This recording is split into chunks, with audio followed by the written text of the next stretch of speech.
We zijn vanavond bij de handbalsters van handbalvereniging Wijnandia. Die dames die hebben het goed voor elkaar, maar dat gaat niet allemaal vanzelf. Want ze hebben bijvoorbeeld een fix accommodatieprobleem.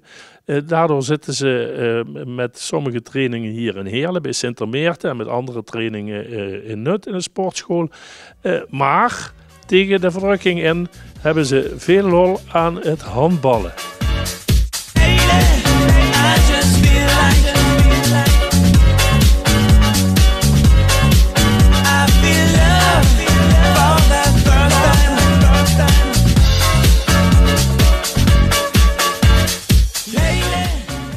Handbalvereniging Wijnandia heeft natuurlijk een bestuur, wat heet.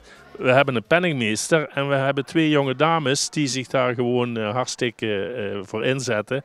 En dat ook prima voor elkaar krijgen. Kira Jacobs en Nora Bentjetoe. Dames, jullie doen dit al lang. Hebben jullie al lang het initiatief genomen? Ik ben bezig aan mijn 8e jaar als bestuurslid, algemeen bestuurslid en al 18 jaar aan het handballen bij handbalvereniging Wijnandia. Oké, en Nora? Ik handbal wel al 19 jaar, maar niet bij HV Wijnandia. En ik ben eigenlijk bij Kira aangesloten omdat ze het heel lang alleen heeft gedaan, om dat toch samen te kunnen doen. Ja, met z'n tweeën krijg je meer voor elkaar natuurlijk. Jullie hebben een nijpend probleem en dat is de accommodatie. Wie gaat daarover tekeer? Ja, het is alweer zo'n 7 jaar geleden volgens mij dat wij de sporthal in Hulsberg moesten verlaten. Dat kwam nogal onverwachts, dus toen hadden we een beetje paniek om het zo maar te zeggen. Uiteindelijk hebben we het seizoen kunnen starten. De teams verdeeld over 6 verschillende locaties. Natuurlijk niet ideaal, want je wilt graag het teamgevoel, de binding met elkaar. Nou ja, dat raakten we dan een beetje kwijt. Het geluk hebben we nu, we hebben het weer een beetje terug kunnen draaien. We zitten nog dan op dinsdag hier bij Sint-Meerten. We hebben nog een F-team wat op gemeenschapshuis het Wijnandsrade traint. En voor de rest zit iedereen bij Nut, Sporthal Gitek. Ja. Want jullie heten Wijnandia, dus jullie komen uit Wijnandsrade. Maar in Wijnandsrade heb je geen sporthal of zaal? Nee, dus de meeste leden komen inderdaad uit Wijnandsrade, Nut en Hulsberg. Maar tegenwoordig hebben we ook heel veel leden uit Hoensbroek, Heerlen, Sittard. Je kunt het zich eigenlijk niet bedenken. Ja. Want een ander punt van zorg bij jullie was dat het, onder andere door die accommodatieproblemen natuurlijk, dat het lastig was om een jeugdafdeling te onderhouden. Maar daar hebben jullie ook wat op gevonden. Ja, we moeten zeggen, we zijn heel trots dat we zijn nu met het 3e seizoen bezig met een nieuw F-team. Die zijn ondertussen alweer E geworden en we hebben alweer een nieuw F-team kunnen toevoegen. Dus we zijn weer terug met 2 jeugdteams, de kleinere jeugd. We hebben ook nog 1 B-team. Het moeilijke is, er zit natuurlijk een groot gat tussen. Dus wanneer er dan een aanmelding komt, dan hebben we natuurlijk vaak dat er een gat is dat die nergens tussen past. Zo'n mensen aan toekomstige leden moeten we dan de deur wijzen en naar andere verenigingen sturen. Dus dat is wel jammer. Dus we hopen dat we nu met die 2 kleine teams die onderop weer begonnen zijn, het gat kunnen dichten. Ja, de aansluiting hebben gevonden. Ja. En natuurlijk met ieder nieuw team staan natuurlijk de vrijwilligers en de trainers en de chauffeurs in de rij. Ja, maar het wordt wel steeds lastiger. Ook dit seizoen bij Dames Senior 1 zijn we tot de conclusie gekomen dat het heel moeilijk is om een trainer of coach te vinden. Dus uiteindelijk hebben we toch 4, 5 mensen bereid gevonden die samen met ons toch de uitdaging willen aangaan. En daar zijn we ook heel blij mee, want anders zou dat ook niet meer kunnen. Ja. Is dat een algemeen probleem in de handbalwereld of in de sportwereld, dat trainers en... Ja, we horen het wel steeds meer, ook verenigingen om ons heen, dat het toch lastig is dat je weer terugvalt op mensen die bekend zijn bij de club, die je dan nog eens gaat benaderen. Dus het probleem speelt inderdaad niet alleen bij ons. Ja. Nou ja, want er gaan tegenwoordig al bakkerijen dicht omdat er geen bakkers zijn, maar het is hopelijk met de handballers niet zo. Nee, qua handballers valt het wel mee, maar ook als we kijken naar bijvoorbeeld scheidsrechters, zijn die ook heel moeilijk te krijgen. Uiteindelijk hebben we wel ook weer een trainer-coach bereid gevonden die voor ons als bondscheidsrechter wil gaan fluiten. Dus daar zijn we ook heel trots op en blij mee. Want het scheelde ons weer ook heel veel boetes, want het kost ook geld als je dus geen bondscheidsrechter aanlevert. Ja, op die manier. Nou ja, gaat tekeer, zou ik zeggen. Hè? Jullie hebben veel te doen. Sanne is speelster van het eerste team van handbalvereniging Wijnandia. Sanne, dat gaat je goed af? Ja, dat gaat me wel goed af. Ik speel al een aantal jaren al bij HV Wijnandia.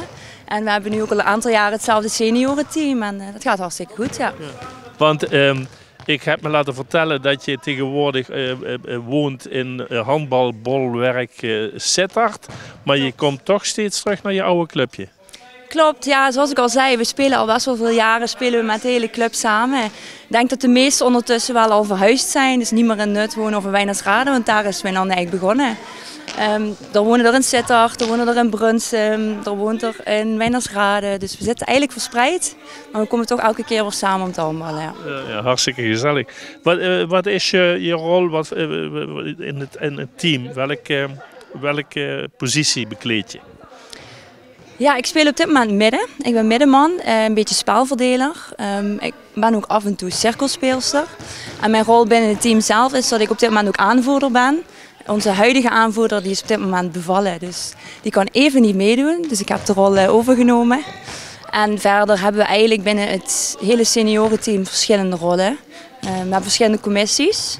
Ook vanwege het bestuur. Ons bestuur is nog wat kleiner, dus vandaar dat we eigenlijk alle rollen verdeeld hebben. We hebben een sponsorcommissie, activiteitencommissie. Ik zit zelf in de PR-commissie met de communicatie naar buiten. En zo hebben we eigenlijk een beetje alle taken binnen de vereniging verdeeld. Ja. Ja, want ik vroeg je eigenlijk naar je taken in het team, in het spel. En dat was eigenlijk de volgende vraag die ik wilde stellen. Maar dan zit je met het gras voor de voeten weg te maaien. Dat vind ik niet leuk, Sanne. Maar in ieder geval, dat is wel een leuk ding. Dat veel van jullie spelers dus ook een rol spelen in de organisatie. Ja, klopt. Een tijdje terug hebben we eigenlijk alles op de schop gegooid. Hebben we gezegd, nou, er moet wat meer beweging komen in de vereniging. Want ja, zoals iedereen wel merkt, hebben verenigingen het gewoon best wel moeilijk de laatste tijd. Er zijn heel veel sporten die je kunt kiezen. Dus toen hebben we gezegd, nou, we gaan het goed organiseren. En toen hebben we gewoon verschillende commissies opgesteld. En dat gaat eigenlijk hartstikke goed. Ja. Ja. Bemoei je je ook nog met de jeugd bijvoorbeeld, die dan op een andere dag en een andere plek traint? Ja, we hebben sowieso dat de dames van de B, die helpen ons regelmatig uit met de wedstrijden. Daar zijn we heel erg blij mee, die doen ook hartstikke leuk. We hebben ook een aantal spelers in het team die trainer zijn, die ook ondersteunen. Ik zelf ben geen jeugdtrainer, maar ik ben bijvoorbeeld scheidsrechter. En dan fluit ik regelmatig het B-team. En we hebben ook een aantal speelsters die fluiten de E'tjes of de F'jes. Ja. Kortom, samen houden Wijnandia hoog. Ja, ik denk dat dat een goed motto is. Ja, klopt. Ja. Hartstikke goed en heel veel plezier nog. Ja, dankjewel. En blijf in Wijnandsrade. Ja, absoluut. Absoluut. We kunnen natuurlijk best wel handballen in Limburg. Hè. Er zijn grote namen in de handbalwereld uit Limburg. Parkstad misschien wat minder, maar waar moeten we Wijnandia inschalen? Ik denk dat Wijnandia in de leuke middenmoot zit. Heel verschillend. We hebben al in de eerste klasse gespeeld. We spelen nu wat tweede klasse. Het dames 2 team speelt derde klasse. Dus we zijn in de middenmoot te vinden. Ja, ik neem aan competitie. In de competitietijd is iedere week een wedstrijd. Dat gaat ver weg of is dat allemaal in de buurt? De meeste wedstrijden zijn wel in de buurt van onszelf, maar bijvoorbeeld het dames 1-team moet ook wel naar Noord-Limburg toe om een wedstrijd te handballen. Dat is dan ten opzichte van Zuid maar een aantal keer, maar ook die hebben weinig competitieplek. Ja. Er is geen crisisvergadering als we een keer verliezen, geloof ik. Nee, gelukkig hebben we die nog nooit hoeven te voeren. Nee, want op zich... Het is natuurlijk een leuk teamspirit en een leuke geest in de vereniging en gezelligheid. Maar het gaat samen met sportieve prestaties. Als je niet aan de weg timmert, dat is ook eigenlijk geen doen. Nee, nou ja, het is vooral, we proberen de gezelligheid erin te houden. Maar als we met z'n allen op dat veld staan, is het natuurlijk wel de bedoeling dat iedereen zich 100% inzet. En dat we voor de winst gaan. Dat lukt niet altijd, maar we doen wel ons best. Ja. En na de wedstrijd de derde helft in de kantine waar? Meestal is dat dan toch een Nut. Meestal op vrijdagavond blijven we inderdaad sowieso na de training altijd hangen. De wedstrijd ligt er een beetje aan hoe laten we spelen, want het zijn geen vaste tijden. En 12 uur in de kantine zitten, een biertje te nuttigen is wel erg vroeg. Ja, inderdaad. Nou ja, gaan jullie maar weer vlug eens een beetje trainen, dat we de volgende wedstrijd paraat zijn. Dat gaan we zeker doen. Zondag staan we weer klaar. Oh, wacht, er was nog iets. Jubileum. Ja, nou vertel. 2026, we zijn opgericht in 1966, we bestaan bijna 60 jaar. Dus er zit ook een jubileumfeest aan te komen. We hopen dat we de 60 jaar nog mogen volmaken en dan zijn we daar heel trots op. Als kleine dorpsvereniging dan is dat wel een hele prestatie, denken we. En zijn er ook al de eerste plannetjes? Nou, die liggen in de week, maar we zijn nog goed aan het kijken hoe we het willen waarmaken, wat we daarvoor nodig hebben, wie we daarvoor nodig hebben. Dus het blijft nog een beetje een verrassing. Ja, en Erik Geurs bellen dat hij zorgt voor een sporthal voor jullie. Ja, als die nou even gebouwd kan worden, dan zijn we helemaal rond en dan kunnen we nog jaren doorgaan. Ja. Erik, je hebt het gehoord, hè? Dankjewel, hè? Dankjewel.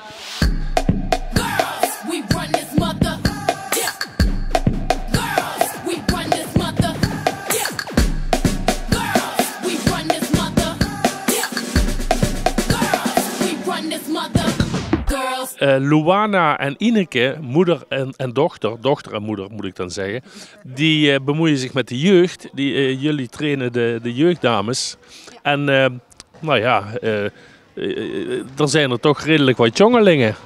Ja, dat klopt. Nu zijn er best wel wat jonge kinderen bij gekomen. Maar dat heeft toch wel wat werk gekost, zeg maar.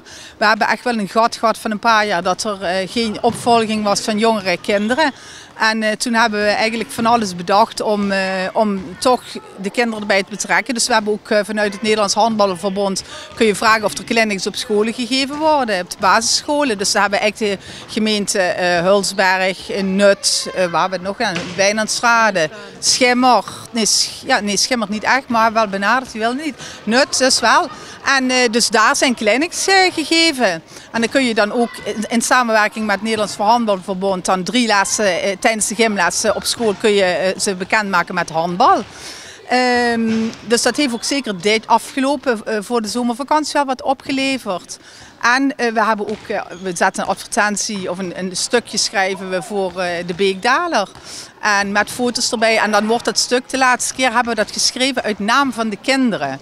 En dat vinden wij wel een heel groot verschil uitmaken. Kijk, als we gewoon een algemeen stukje schrijven van we zoeken nieuwe leden, dan spreekt het minder aan als dat bijvoorbeeld Noah uit het kinderteam vertelt wat er zo leuk aan handbal is. En dat heeft ook alweer de jeugd aangetrokken, ja. Je moeder hoeft je maar 1 woord te zeggen en dan praat ze gemakkelijk 5 minuten vol. Hè? Wat heb je hier aan toe te voegen, Luana? Ja, dat het inderdaad wel op het begin lastig was om mensen, leden erbij te krijgen. Daar was heel veel moeite voor nodig, maar uiteindelijk, bijvoorbeeld ook bij de E-jeugd, zijn er wel genoeg mensen. Ja. En er is nog een kleinere groep hieronder, dus er zijn nog kleinere kinderen, F'jes. Die trainen dan 1 keer in de week, deze trainen al 2 keer in de week. En, dus die allerkleinste is er ook nu weer een nieuwe groep van. En die spelen dan meer een toernooivorm. En deze gaan al echt wedstrijden spelen. Ja, gezien het accommodatieprobleem wat jullie hebben, dit is wel een mooie plek hier in Nut, hè? Ja, klopt. Eerst zaten we in Hulsberg en nu in Nut. Wel verdeeld of verspreid. De senioren spelen ook op een andere plaats. Maar over het algemeen is het wel fijn dat we hier terecht konden. Ja. Want ik zie ook een tribune en zo. Jullie kunnen hier ook wedstrijden spelen, of? Ja, hier vinden de thuiswedstrijden plaats. En we proberen eigenlijk altijd ervoor te zorgen dat iedereen tegelijk thuis speelt. Zodat je dat verenigingsgevoel wel blijft houden. Ja, dat ziet er allemaal perfect uit. Die kleintjes, spelen die ook al wedstrijden? Ja, zij zijn nu begonnen met een wedstrijd te spelen, dus op zaterdag of op zondagmorgen meestal. En dat is nieuw voor hen, want zij hebben dus hiervoor 1 keer in de maand een toernooitje gespeeld. En dan spelen ze bijvoorbeeld 3 korte wedstrijden op zo'n toernooi. En dan ook nog op kleiner veld. Hè. Dus dat zijn de velden zeg maar in de breedte van de zaal. En de golen zijn ook verkleind, maar nu moeten ze op het hele veld spelen. Golen zijn wel iets kleiner gemaakt, maar dat is natuurlijk wel een verschil. Ze moeten nu echt veel meer rennen en het vraagt meer van hun uithoudingsvermogen. Ja. Hey, handbal zit bij jullie in de familie, in het gezin? Ja, dat zeker. Zelf ben ik vroeger ook hier bij Wijnandia begonnen met mijn moeder als coach. Dus ja, nu speel ik zelf wel ergens anders, maar ik ben hier wel altijd, ja, ik wilde wel altijd met Wijnandia verbonden blijven. Ja, dat het zo'n fijne club is, dus ja, nu geef ik training. Ja. Moeten jullie me nog één ding uitleggen? Ik beschouw jullie als superdeskundigen. Dat viel me ook al bij de senioren op.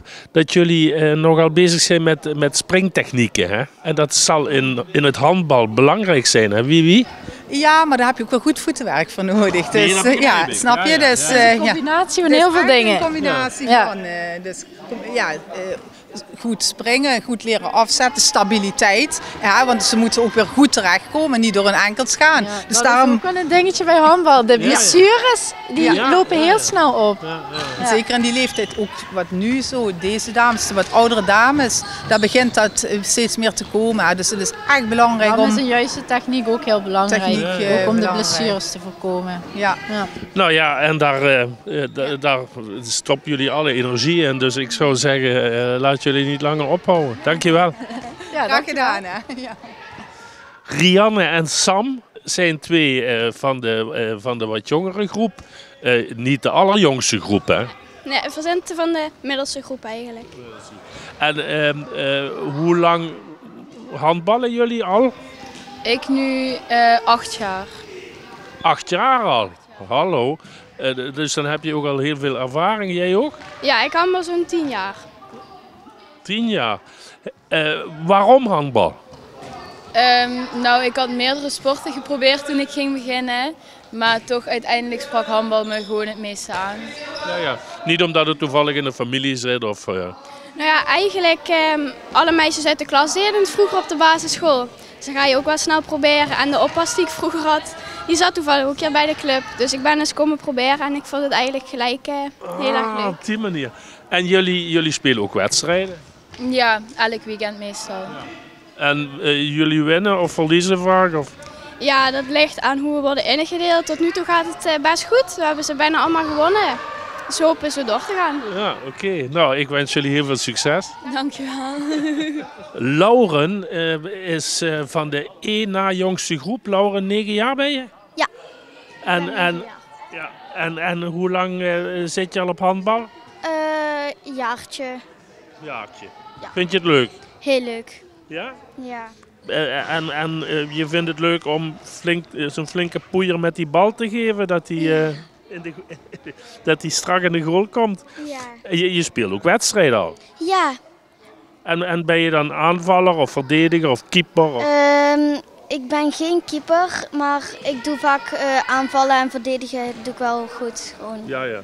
Dat is bij handballen, doe je dat eigenlijk allebei, hè? Ja. Ja. En nou ja, winnen jullie ook wel eens een wedstrijd? Voor de rest hebben we nog niet gewonnen, maar we zitten ook pas net in de E, dus ja. Ja, jullie zijn nog echt jong, maar jullie spelen wel regelmatig wedstrijden? Ja, we doen elk weekend op de zaterdag of zondag doen we een wedstrijd. Iedere week? En ben je dan ook een beetje nerveus van tevoren? Niet per se, want ja, je kunt verliezen en je kunt winnen. En, ja. Nou, dat is een wijsheid van een doorgewinterde sportster. Ik wens je een enorme succesvolle carrière in het handbal, Lauren. Ja. Dankjewel. Dankjewel.